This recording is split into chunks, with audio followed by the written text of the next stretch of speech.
Hi guys, my name is Melody and thanks for stopping by. And this is a book review of sorts. I'm just going to go over the the books that I have read this week and just tell you a little bit about them, and hopefully you'll be able to get into them and enjoy them as well. Now I will apologize because my son is playing Fortnite with his dad in the living room and I don't want to tell him to be quiet, so you may hear a small child talking about shooting things. But anyway, he's not that small, he's 10, but yeah, that's their thing and that's what they do together, and it's good to see father-son bonding time in the house. Anyway, okay, the first book I finished reading this week was The End of Policing. Let me just show you a picture of the main screen there. Well, I'll just show it to you on there. So it's this book, The End of Policing, and it's by Alex S. Vitale.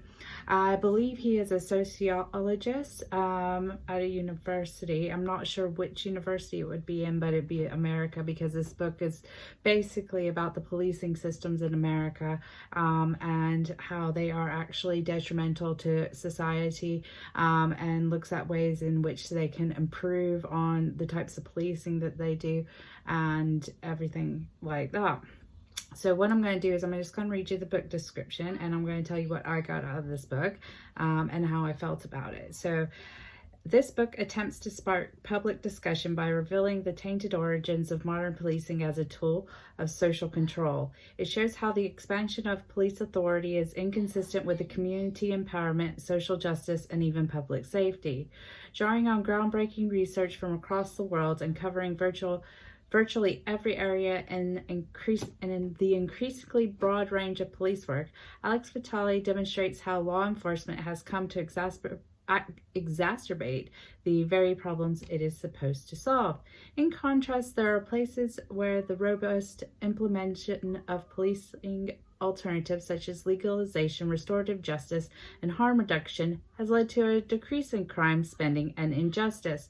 The best solution to bad policing may be an end to policing.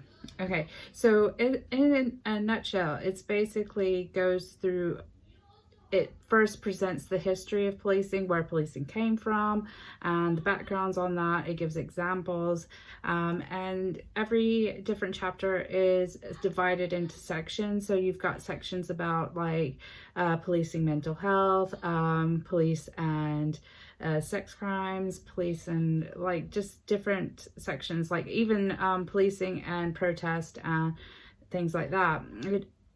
From this book, what I've gotten is that the more that people put in money into the policing and try to do it that way, it doesn't actually solve the problems, the underlying issues that are actually occurring to create this social injustice and creating the crimes that exist in communities. It actually just either makes it worse or it stays the same. There is a lot of bit about what's happened after school shootings, how there's school policing, and what it does is it criminalizes actual children and puts them into the system. The premise is that basically we don't need this sort of the money going into this sort of thing. We need the money going into the communities and taking the money away from the police and making the police less militarized and less advocating on that maybe your community is seen as insurgents or things like that. So basically it does that, but it also, what it does is it gives historical backgrounds, specific examples, also statistics, things like that. It shows, and then it says how people have tried to resolve it, where this has failed, and how to move forward. I found this a very interesting read. It was quite hard because it is sociology, and I do have a background in sociology. I do have a degree in childhood and youth studies and a sociology and psychology degree. However, the statistics and things like that are not my strong suit. It was more along the lines of finding out exactly how this has occurred and what actually happens going forward, and how that hasn't changed what is going to happen, and how like all the policies that the lawmakers make and everything like that, that does not solve the underlying issues. And what we need to do is, as communities, we need to get together and resolve underlying issues first, and maybe let the police less. That's what I got of it. It's not saying to end all policing altogether, but ending the criminalization and things like that. Because once you put someone into the system, it's really much more harder for them to get out. So if they're going into the system being a child or being somebody with mental health issues, rather than solving those mental health issues or solving the child's problem, maybe he has problems at home or something like that, they're giving them a criminal record which follows them, and which makes it harder to come by jobs and harder to go around and doing things the lawful way. There is a bit on there about the legalization of drugs and how everybody thought, like, if marijuana was legal, that they were going to have this, what was it? I remember back in the day, they had this moral panic called reefer madness, where they thought everybody was going to go crazy, smoke weed, and there would be masses of crimes. And that's just not happened. What has happened is that those people that do smoke marijuana for health purposes or recreational purposes are able to go through and buy it through a legal manner, and are able to actually pay taxes, which goes back into the community, and things like that would help rather than hinder. So we don't need the police to police people with mental health. We don't need the police to police people really that are using drugs. What we need are social systems to actually resolve any issues. And if they do have a drug problem, there should be like a backup. So whereas the governments in America are defunding all these social structures, because socialism is bad apparently, they're actually causing more problems than actually creating resolutions to these issues.